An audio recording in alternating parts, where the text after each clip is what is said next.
I've had the LTT backpack for over half a year now, pretty much since LTX. So it's about time I give my opinion on it, but the issue is, where do I even start? Like, am I even the right person to review a backpack that costs a whopping $250? Or can I just end the review by saying, yeah, it pretty much does everything?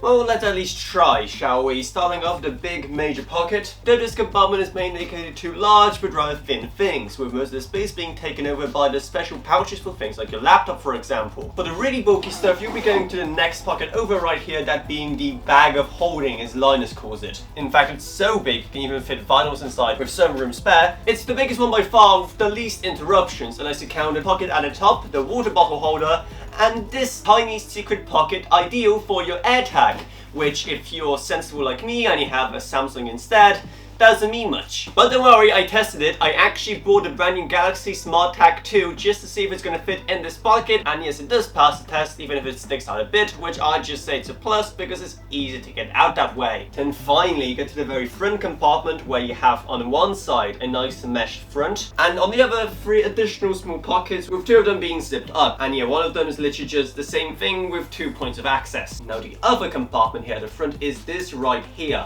a sunglasses holder, which, well, as you kind of guessed, mainly is there to hold your glasses case. But oh, did you think we were done?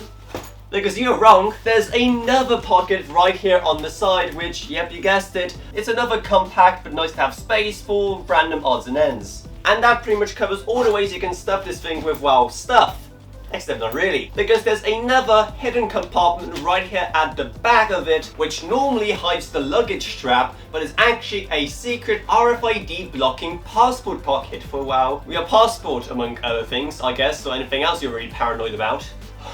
That is a lot, and in total it has 22 various compartments for you to choose from that can manage over 25 liters of volume in total. That is a pretty big backpack.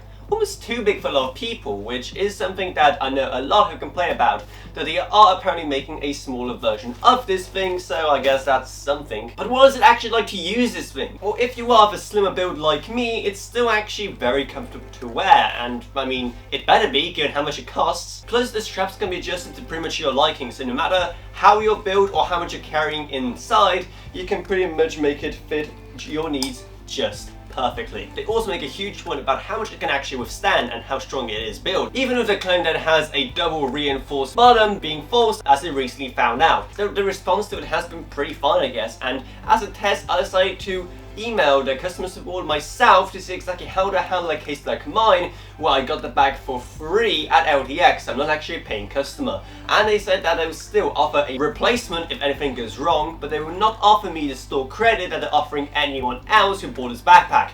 Yeah, that's right. They're offering credit to everyone who bought this thing because of the double layer fiasco, even though I'm pretty sure Linus is the only person who cares about that. But hey, that's pretty much LTT engineering in a nutshell for you. Because there's pretty much no other way of describing this thing other than over-engineered, which is also why it costs $250. It's pretty much the same conclusion I reached in my review of the LTT stubby screwdriver. But you just gotta respect the commitment and the eye for detail for things that literally most customers don't really care about. Many people will still buy this thing just because it's a nice big backpack that can do a lot, even if the $250 is still a pretty hard pill to swallow. Though hey, it could be worse, it could be the $600 model. And because I have no morals left whatsoever, I'd also probably recommend it a lot more if I was actually being paid by LMG through the affiliate marketing thing they're doing for the products now, but I'm not added to that yet, so come on guys, step it up. But still, if this review was helpful at all, then maybe check out our Patreon, because even a $1 a month treat goes a long way, or you get awesome perks as well. Plus huge thanks to Gavin Burns, Just a Rage, Elafroniak, Balash Velka, Nola Pseudonym, Meg Sumner, Shane Ucroft, Lansby, and Level Up. Anyway, that's